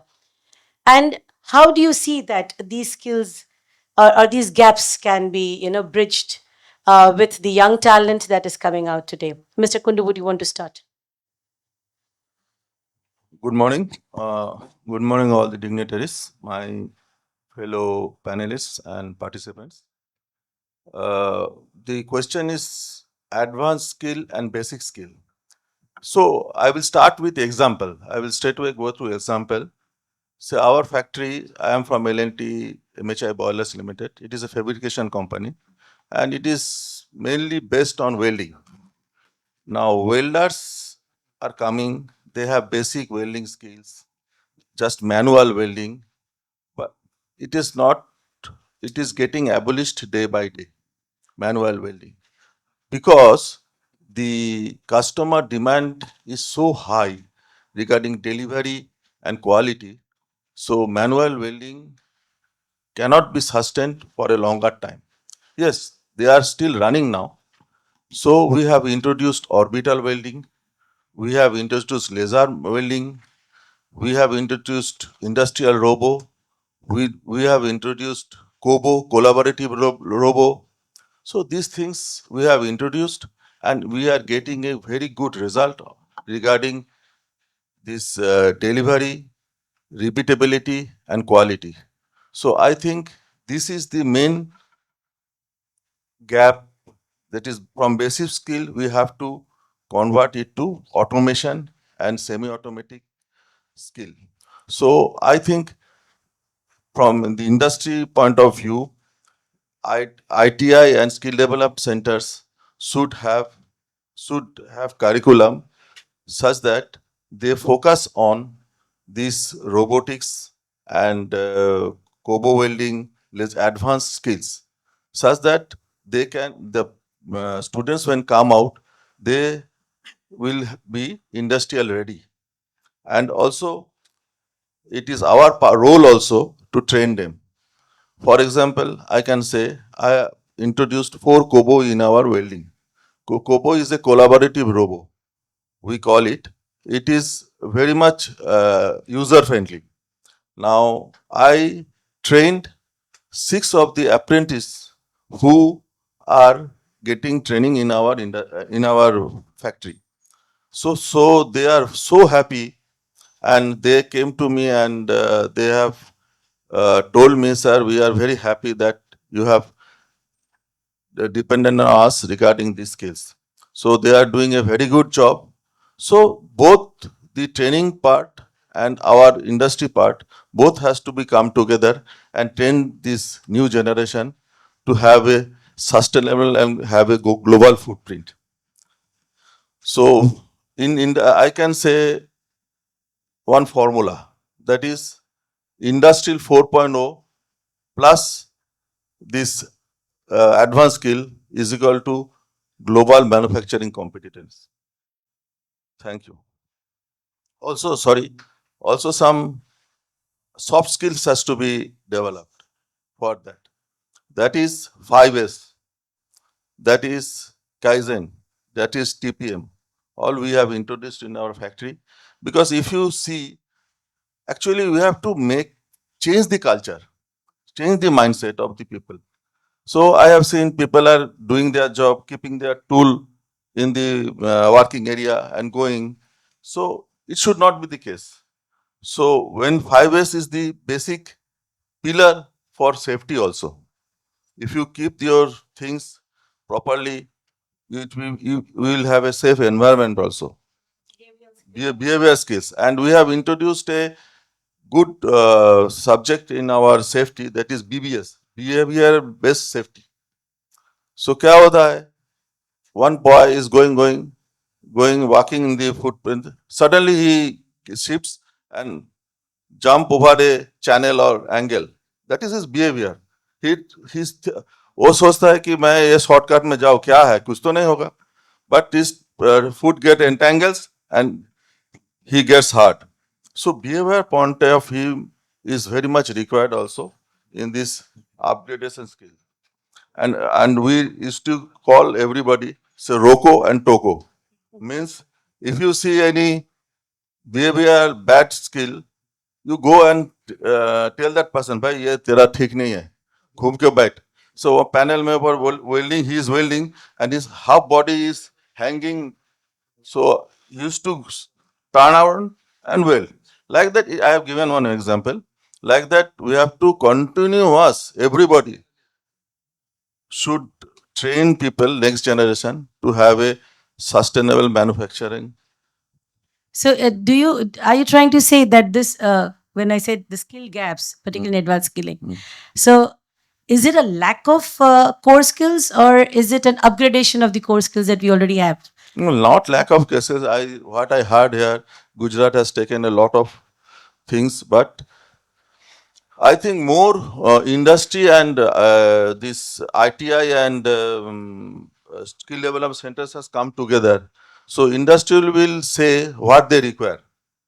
And it is not possible, I also know, for the ITI and skill development center to say what I told, to train them everything. But basic things, if they teach, then it will be easier for us to bring them further, go ahead or further. I think we will follow it up from here. We have Mr. Mangukia with us from the jewelry sector. So can you throw light on the gap in the advanced skilling that you find in your jewelry sector, particularly when we are talking about global competitiveness? Yes. Thank you for giving me this platform. Good afternoon, everyone. मैं सूरत की jewellery industry से belong करता हूं और हमारा association है Surat jewellery manufacturer association. As a vice president उसको represent कर रहा हूं. मैं खुद एक ज्वेलरी मैन्युफैक्चरर हूं. सबको पता है कि ज्वेलरी नीड नहीं है, वो ग्रीड है, वो लग्जरी है, और हमारा नंबर एकदम लास्ट में आता है. तो हमें ग्लोबल कॉम्पिटिटिवनेस का ध्यान रखना बहुत ज़रूरी है. अभी इंडस्ट्री 4.0 और एआई के ज़माने में, वैसे 2 साल से हमारी इंडस्ट्री में ये ऑलरेडी एंटर कर चुका है, लेकिन अभी तो इसका कोई पर्याय नहीं है, ये यूज करना ही पड़ेगा। सिंपली कि पहले हमारा ज्वेलरी का सबसे अहम पार्ट है वो डिजाइनिंग है। तो सिंपली पहले डिजाइनिंग मैन्युअल होता था और उसके बाद में उसके ऊपर मॉडल मेकिंग किया जाता था, एक सिल्वर में या तो कोई ब्रास में उसका मॉडल मेकिंग किया जाता और मोल्ड कटिंग के बाद ज्वेलरी आगे प्रोसेस में जाती थी, फ्रॉम कास्टिंग टू प्लेटिंग। अभी वो कंप्लीटली चेंज हो गया। अभी आप कोई भी चीज आपको बनानी है, आपके हाथ में वो फिजिकली है, आप उसको स्कैन करेंगे, मतलब उसको फीड किया आपने तो उसका एक 3D मॉडलिंग बन जाएगा, उसका कैड हो जाएगा और वो कैड को आप थोड़ा आप जो भी आपको क्यूरेट करना है, साइजिंग वगैरह करना है, और आप सीधा उसको 3D मॉडल मेकिंग का एक जो कैम मशीन है उसमें लोड करेंगे, आपको वैक्स पीस निकल जाएगा, उसको सीधा आप क्लीन करके कास्टिंग के साइकिल में चढ़ाओ, फाइलिंग करो, सेटिंग, पॉलिशिंग, प्लेटिंग, क्यूसी करो, हाथ में ज्वेलरी रेडी। पहले एक मैन्युफैक्चरर कोई चीज को 30 दिन करता था, आज 7 दिन में डिलीवरी चालू हो गई है। तो कहने का मतलब यह है कि खाली hand skill is not enough, जब तक मशीन इंटीग्रेटेड स्किल में आप जाओगे नहीं, अगर उसको एडॉप्ट नहीं करोगे तो काम होने वाला नहीं है, क्योंकि समय बदल गया है। और अभी हमारे हर एक डिपार्टमेंट में कुछ ना कुछ टेक्नोलॉजी एआई बेस्ड हो, या तो उसमें कोई मशीन आ गया हो, या तो कोई एडवांस टेक्नोलॉजी आ गई है, कोई एक डिपार्टमेंट ऐसा बाकी नहीं है। तो आज अगर ग्लोबल कॉम्पिटिटिवनेस के एरा में अगर हमें बड़े ब्रांड्स की साथ टिकना है तो हमें टैलेंट और टेक्नोलॉजी दोनों को साथ में लेके चलना होगा, वरना हम सर्वाइव नहीं कर पाएंगे, ऐसा मेरा साफ मानना तो है। क्या आप ये कहना चाहते हैं कि टेक्नोलॉजी का एडवांसमेंट तो हो रहा है, कुछ ज़्यादा जल्दी से हो रहा है कि हमारे यंग टैलेंट्स जो है उनको हम लोग तैयार नहीं कर पा रहे हैं, या तैयार हो रहे हैं, या कोई डिस्कनेक्ट है? नहीं, देखिए बिल्कुल जो आप टैलेंट चाहते हैं और जो स्किल्स चाहते हैं और जो हम लोग प्रोड्यूस करते हैं, जो हमारे आईटीआईज हैं, हमारे स्कूल्स है, कॉलेजेस, तो क्या उसमें टेक्नोलॉजी और जो स्किलिंग आप चाहते हैं उसमें टेक्नोलॉजी भाग रही है, स्किलिंग उतना नहीं हो पा रहा है, कहना चाहते हैं आप? थोड़ा गैप जरूर है। मैं तो केएसयू के साथ जुड़ा हुआ हूँ, आईटीआई सूरत से भी जुड़ा हुआ हूँ, हम काफ़ी एग्रेसिवली मेहनत कर रहे हैं। हमारा खुद का एसोसिएशन का ट्रेनिंग इंस्टीट्यूट है, वहाँ हम सारी स्किल सिखाते हैं। और विमेन एम्पावरमेंट में हमारा खास ध्यान है। हमारी कई कई फैक्ट्रियों ने एक लक्ष्यांक रखा है कि 50% से ज़्यादा फीमेल चाहिए हमें। आप बिलीव नहीं करेंगे, पहले हम 90% डिपेंड थे बंगाली ज्वेल आर्टिस्ट के ऊपर, बंगाल से थे, थोड़े यूपी और थोड़ा महाराष्ट्र। आज वो 50% पे आ गया। आज 50% गुजरात में जो लोकल एम्प्लॉयमेंट है उसमें 30% लेडीज है। So that क्योंकि means हमारा काम integrating, we are upskilling our women. So it's women empowerment through skilling and upskilling. Prime focus है उसके ऊपर। और रही बात आपका सवाल का, मैं जवाब देता हूं कि एक तरफ है एम्प्लॉय, दूसरी तरफ है काम। तो जो गैप है वो थोड़ा बड़ा गैप है अभी, क्योंकि टेक्नोलॉजी फास्ट मूव कर रही है जी। उसके सामने उतनी स्किल नहीं है। हम स्किल को अपग्रेड कर रहे हैं, जो भी एम्प्लॉय है उसको अपग्रेड कर रहे हैं, रीस्किल कर रहे हैं। और सबसे बड़ा जो हम काम कर रहे हैं वो माइंडसेट चेंज करना, कि भाई आपको ट्रेडिशनल तरीकों से काम नहीं करना और इसमें नहीं चलेगा। मैं खुद बीइंग डायरेक्टर मेरे कैट डिपार्टमेंट में ये लड़कों को समझाता हूं कि अभी जो जिस तरीके से आप कैट डिजाइनिंग कर रहे हो, अगर यही रवैया चालू रखा तो आप आउटडेटेड हो जाओगे, क्योंकि हमारे मैन्युफैक्चरिंग में से काफ़ी सारी प्रोसेस आउटडेटेड हो गई। मैं एग्जांपल के साथ बताता हूँ, तो अभी वही जो हमारा स्टाफ है वो एआई बेस्ड काम करने में लगे हुए हैं, और ये गैप बहुत फास्ट फील भी हो रहा है। हाँ, तो वो ये जो भागते हुए टेक्नोलॉजी को जो पकड़ने वाला हमारा जो हमारी एक्टिविटी है या हमारा गोल है, we will come back to that. Sure. Moving on to my HR experts and HR leaders who are there on this panel. You are HRs, corporates in the manufacturing industry. Now, we've talked to and we've had the point of view of the manufacturing experts. What, according to you, are the gaps in the skills, particularly, as I said, again, the question remains same question, advanced skills. So do you find there is a lacuna or there is a gap in advanced skills from the HR perspective in a manufacturing domain? So I think, Mr. Bhatt, you can start. Yeah, so thank you for this opportunity, and I'm glad that I'm in midst of manufacturing people discussing about skilling. And as mentioned in the introduction, India will be 2047. It will be developed country, and if you look at who will develop those, who will develop that country, the people or students who are studying today. I think we will have to adopt the mindset wherein we invest in them, and so that will make the whole difference. Now, coming to the question on skilling, as an HR person, when I look at a talent, I look at four layers. First is, of course, the core skill. Okay, if a person is an electrical engineer or a chemical engineer, the core skill which remains. Second layer, and which is very important today, is digitization. Digitization is use of AI, use of ML, how automation is working, what are the analytics. So all that, those digital skills. Third level is uh, green skills. As he mentioned, green skills, his or her approach on safety, his or her approach on sustainability. And the fourth is cognitive skills, systems thinking, collaborative thinking, and how we can relate to other other parts of the manufacturing setup. So we look at this, and where the problem lies, if I have to clearly articulate, it is, there are some things which we are not, and this has been said by Alvin Toffler long back, that we learn, unlearn, and relearn, to survive. But what happens is we don't unlearn very fast. We have a mindset where we are dragged on our past successes, and we try to build on that. So we, unlearning is very important, and then only you can relearn. So, what we do in our manufacturing setup, and just to give you an idea, we are a part of Aditya Birla Group. We are part of Hindalco. We manufacture copper, and we cater to 60% of India's requirement. Okay, we also produce some precious metals like gold, silver, selenium, and other things.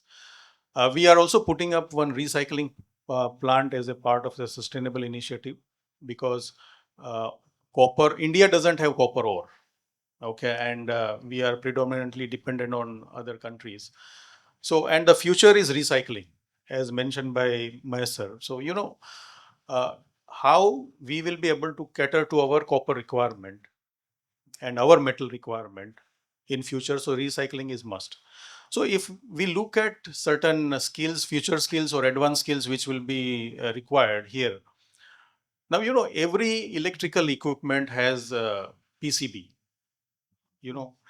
so that is e-waste, and we will be recycling from e-waste. Okay, so if you look at our mobile phone, a mobile phone has 3% of uh, PCB, which has metals, and that is 50% of this total cost.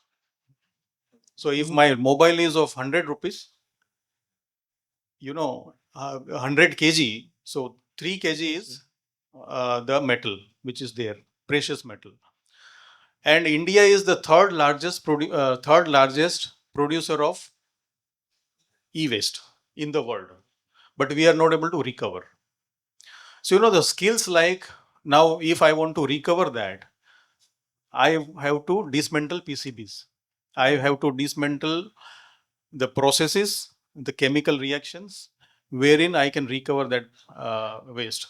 So what happens is, if I don't learn by AI, we are working with some IITians, wherein we are trying to figure out a structure wherein we will have AI models for analyzing that kind of waste, how much metal content it has.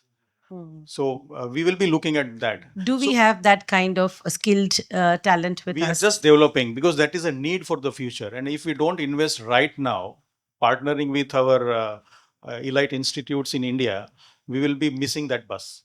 So, we are upskilling on that.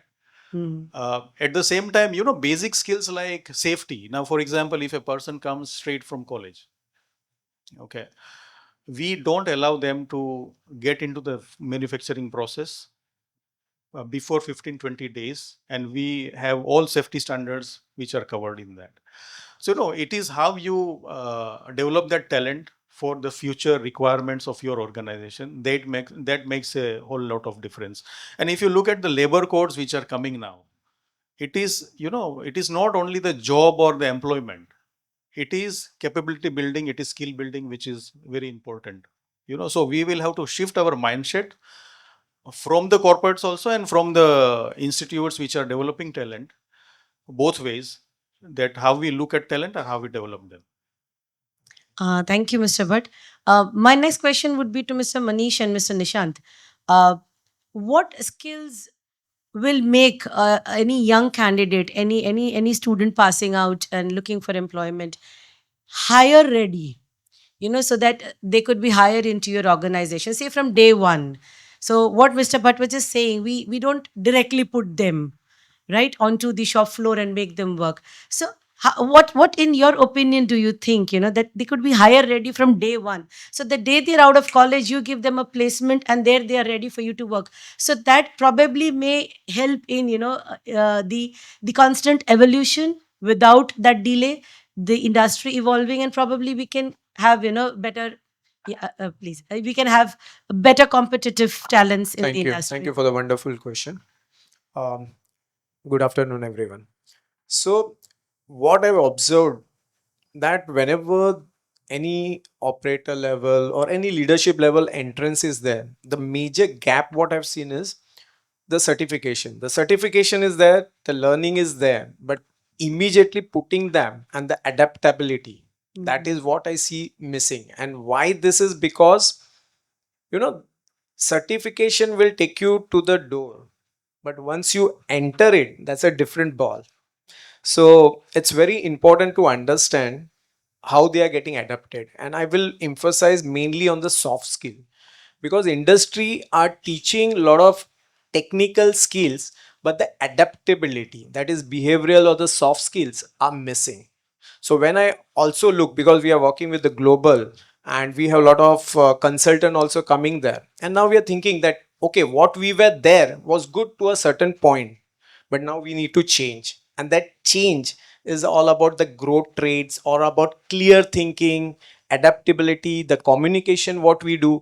Because see, understand, if you have all the technical skills but you're not able to articulate your thought and present to the opposite person, what's the use of it? So really important is you have the clear thinking. How do you get it? By learning.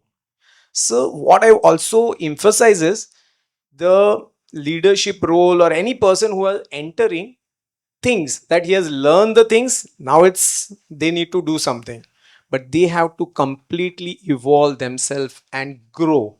That is the most important thing. Also what I would emphasize is, see, machines are identical, it's very easy to teach. This is on, this is off. This is how you have to do. This is how you have to do. Fan on, off. Very simple. But then we are humans. My fingerprints and your fingerprints are different. Everybody is different. And that's the challenge lies what to do. How you're going to measure. How you're going to teach. Because what I say, please go out. Somebody will understand in a different way. Somebody will take it in a different form. So everything depends upon the mindset and how you're cultivating on a constant basis, how you're learning, how you're getting adapted, how you're clear thinking. So when we talk about global, but are we, that's are you able to think in English? Are you able? I don't say that this is one side of the coin. Both language is also important, but are you able to think in such a way that it is more adaptable? So I would more emphasize on the adaptive skill rather than the technical. It can be learned, but adaptively, how you will teach that? अरे इच्छा तो रखो, like the sir said कि sustainability करना है, but when it comes to profitability, छोड़ो ना, कर देते हैं. So that should not be how the mindset, how it is going to affect you. So all this is very, very important. Thank you. Mr. Nishant. Yeah, as my colleague told, it is very correct that first thing is if you are appointing any fresher to your organization, the person should be adaptable, that he should accept all ideas. We should encourage them to accept the new ideas. His mindset is like learning mindset. If you are, if any person is joining any organization as a fresher and his mindset is not learning, then he will not learn about the activities. Then he is ready to learn new things, he is ready to upgrade his current knowledge. So these are the basic requirement when you appointing any freshers to your organization. Then whatever everyone said about that is about that organization processes, like how you motivate them, how you train them for quality, for production. So that are the other aspects. But for a fresher, 3 points I am forcing that the person who's joining any organization, he should be adopted, he should be ready to change, he should be continuous learning behavior pattern. This is a must requirement any person when when we are discussing about the globe level to our manufacturing setup reach to the 4.0. And 4.0 is not about only the manufacturing, but it is also about the how shop floor level person understand the digital life. Like digital life, it is about the pattern understanding. So the shop floor person who's working at the shop floor, previously he only need to machine operation, whether he need to do some ISO documentation, but now he need to do the digital footprint, like understanding the process, hold the process, identify the issues and need to resolve that issue, give the suggestion that how the productivity will improve, how the safety will improve, how the sustainability will improve, how the quality will improve. So the many things he has to do. So such things is a new person to understand this kind of culture, this kind of working attitude is very important, because most of the people who has a basic education in one domain, probably they will not aware about the different domain and they don't want to go in that domain also. So this probably normally Gen Z say that's also, that's I am appointing for engineering department. So this is not engineering work, I will not do. So this is not happened before 10 years, but now this happening. So we need to train them in that field, that they are not appointing for only engineering, but if they understand the process, they can design much better. So that mindset we need to train from the beginning level. Otherwise, there are the So massive what so what I understand from this discussion that we've had, though there were different questions, but probably the crux that has come out is that there seems to be a disconnect with your expectations. When I say your, it's the industry expectation from the talent or from the candidate who is coming to your industry. That you have an expectation, but somewhere there is a gap that that expectation does not get fulfilled. So what you do is, even if you place them, you recruit them, then there is, in order to bridge the gap, you need to give an induction, you need to give a training. So then there is a gestation period. So before he can actually be productive to the organization. So are you trying to say, I mean, are we saying that there is an industry expectation, but there is some disconnect with the training institutes in the curriculum? Add anything? Just what my fellow panelists told about Gen Z, and also I feel whoever coming in the organization, lateral or fresh, we have to deal with them, whether it's Gen Z, millennial, whoever it be. We have to deal with them by 3C principle. That is, first, connect with them, convey what you know, and convince. If 3C principle can be established with them, any people, I think, whether is my son or my daughter is a Gen Z, I know how to deal with her. Immediately, she will not accept my proposal, because then I have to connect with her, discuss with her. So that's 3C principle is a very strong principle for convincing any person who is coming to a new environment. Yes, so I think I'll come back if you want to add to that, and as I come back to the to my basic question, where I say, what is it that you expect, and what is it that you expect from the training institutes to give you? There is definitely, we just talked about, there's definitely a gap. You train them, or what do we say, you polish them, right? So that grooming is done, and they're not shop floor ready, or they are not hire ready on day one. So what is it that you want to say, that what is it that you want to give the training institutes, the are you some, I mean, entities like ITI, university, what kind of curriculum do you want, wherein these kind of skills could be inculcated, advanced skills? We are already focusing on core skills. We are already working on that at higher level, NSQF 4.0 and above. We are also concentrating on advanced skills. But however, still there seems to be a regret that you're not getting what you are expecting. So, what is it that you're expecting, and what do you want us to do, that the talent that we are giving you are ready for you? If Mr. Butt, will start with you. Yeah, so what I think is there are few things which both at both ends we need to be done. Now, one thing is that culture building. How to work in teams, how to uh, have that. See, today we are having digital mindset more than required. But that is not a relevant one. If I am studying in a diploma, if I am studying a chemical engineering, so unless I know computer fluid dynamics, I will not be ready. I will not be future ready. So so as our phone also requires a restart, no, and upgradation after certain period of time, I think that needs to be done at our institutes level also. Looking at when session like this, I think it will help to introspect, to build such kind of thinking and such kind of interventions wherein people are future ready. So I will just tell an example of my organization how we do that. So we have cultural transformation process, and in that process what we do is, even if I am a instrumentation operator or a diploma engineer, I will be part of a discussion wherein I know exactly what is my power consumption, what is my raw material consumption. So we have such kind of hurdles at shop floor.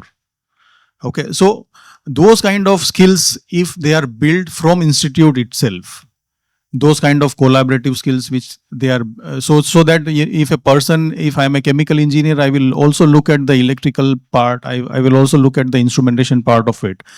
If there is some kind of multi-skilling which is done at institute level, it will definitely help, because going forward one will be the specialist function, there will be more of a generalist function which will be coming up. So I think institutes will have to get ready to cater both. Okay. Would anyone else want to add to that? I would like to add one more thing.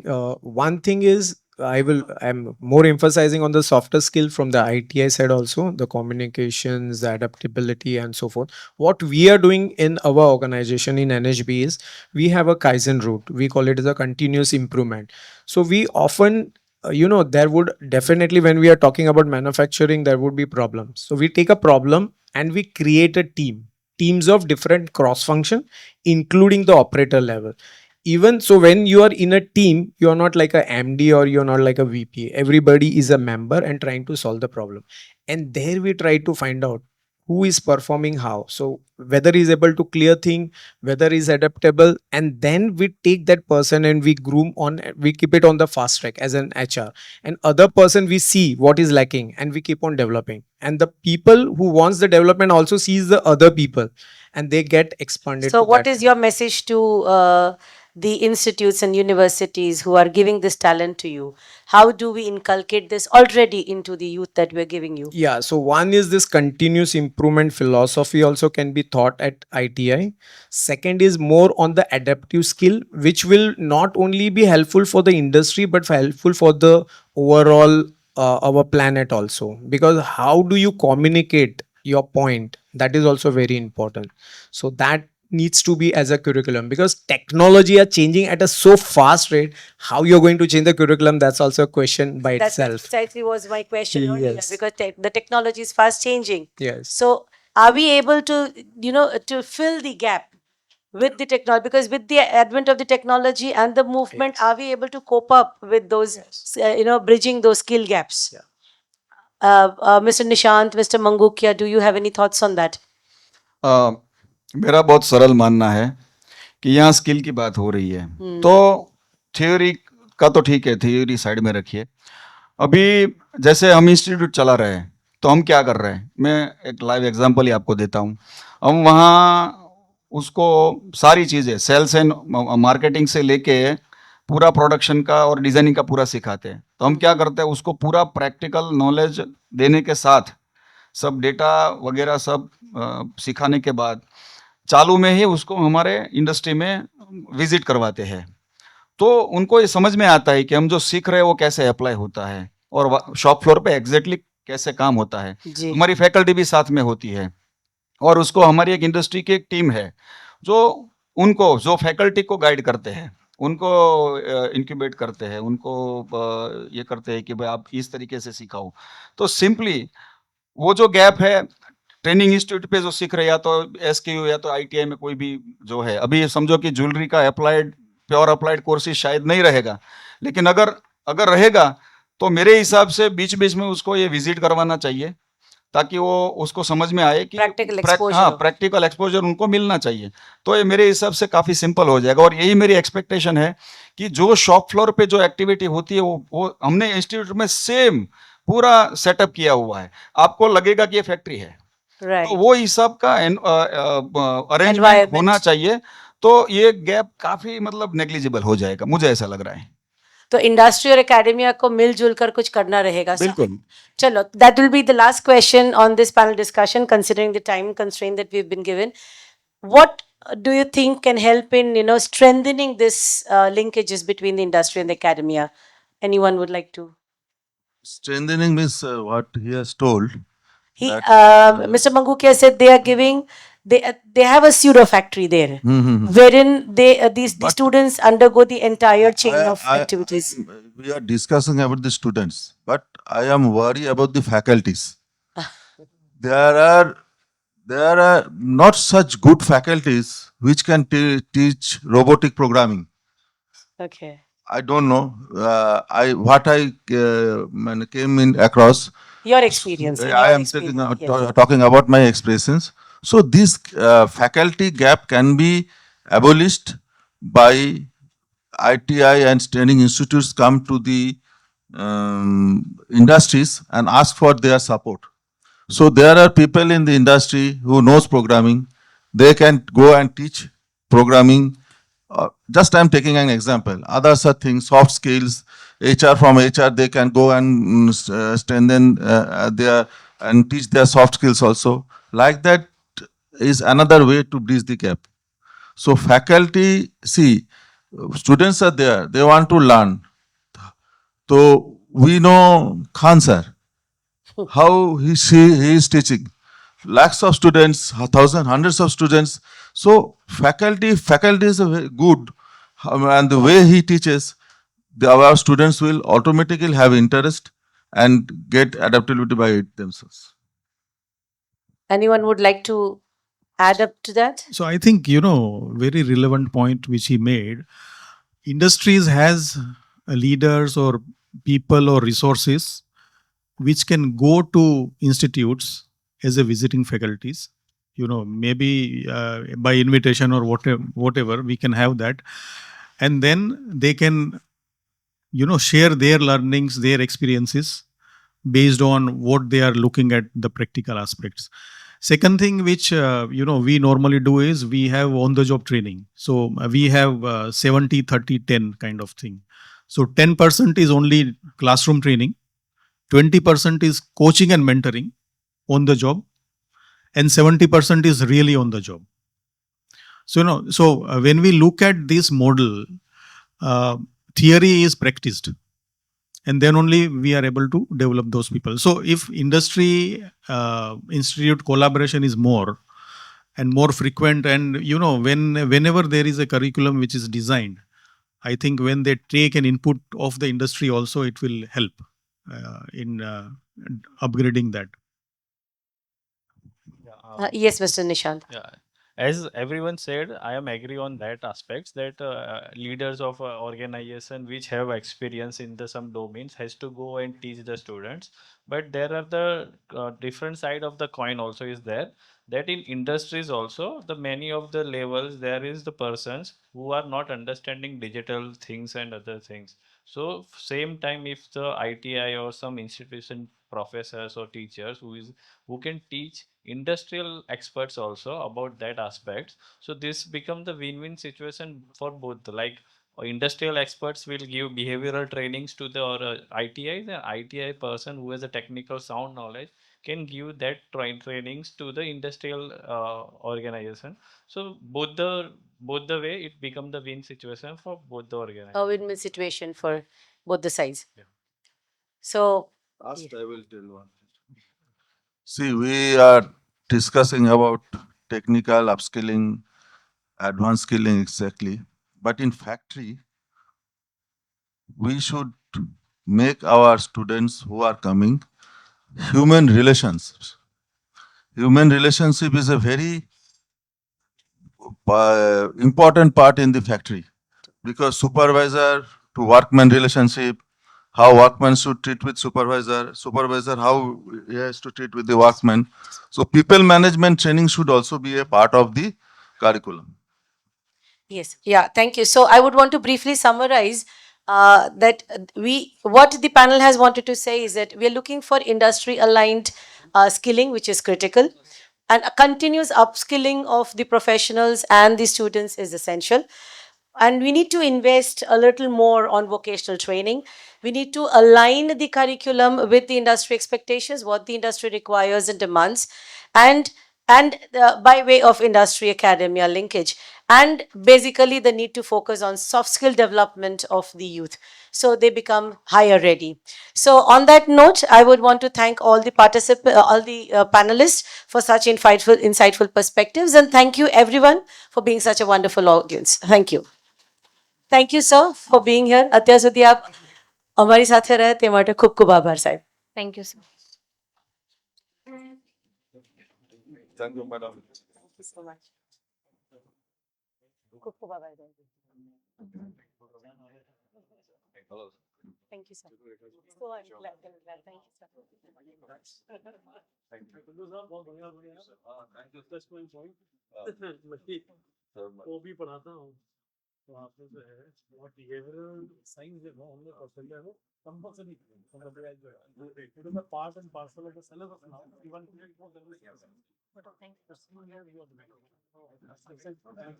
A heartfelt thanks to all the esteemed panel. Your perspectives on building a future ready manufacturing workforce for a global competitiveness were truly inevitable. As we are heading towards, kindly have your seats, please.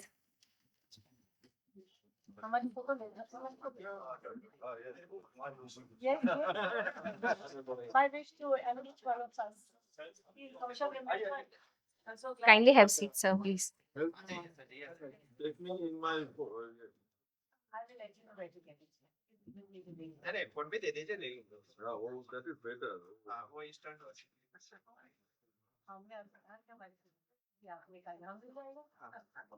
Please. Let me help. Thank you.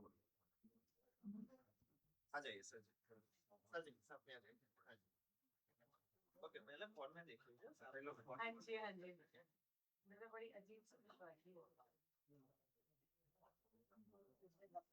Thank you. Thank you very much. wait नहीं available okay that's ready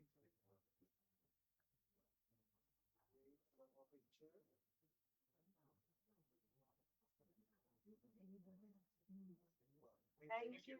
Thank you very much. Thank you so much. We were having very short of time. We could have, still deliberated.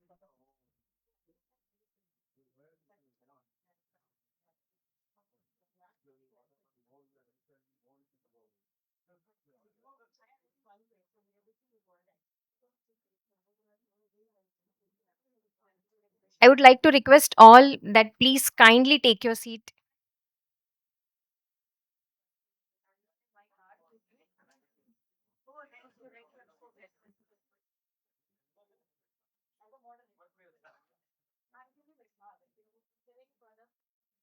Thank you, all the panelists. Thank you, Rekha ma'am. Now, as we are heading towards the end of this conference, let us acknowledge the efforts of those who made it possible. I now request the Regional Deputy Director, Department of Employment and Training, Surat Region, to kindly grace the podium and propose the vote of thanks. Sir, the stage is yours. Thank you. As we come to the end of this wonderful and inspiring event, it is my proud privilege to propose the vote of thanks. First and foremost, I would like to express our heartfelt gratitude to our esteemed dignitaries, our Honorable Mantri, Sri Kumarji Bavaria sir, Honorable Deity Sri Nitin Sangwan sir, Director of Skill Development Sri Kamlesh Rathod sir, DG of KSU Sri Singh sir. Your valuable presence, insightful words, and constant encouragement have truly inspired us a lot. I also thank all the industry partners whose continuous support and skill development, training, and innovation plays a vital role in shaping stronger and capable workforce for our nation. A special thanks to Mr. Mahesh Gambhir for the expert session, all our panelists, and of course, Mrs. Rekha Nair for directing the panel discussion. A heartfelt thanks to all the head office officer staff, my whole ITI staff, wonderful audience, press and media, and behind the scenes team for your esteemed presence and support.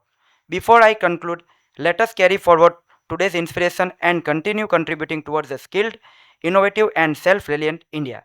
Once again, thank you all for your presence and support.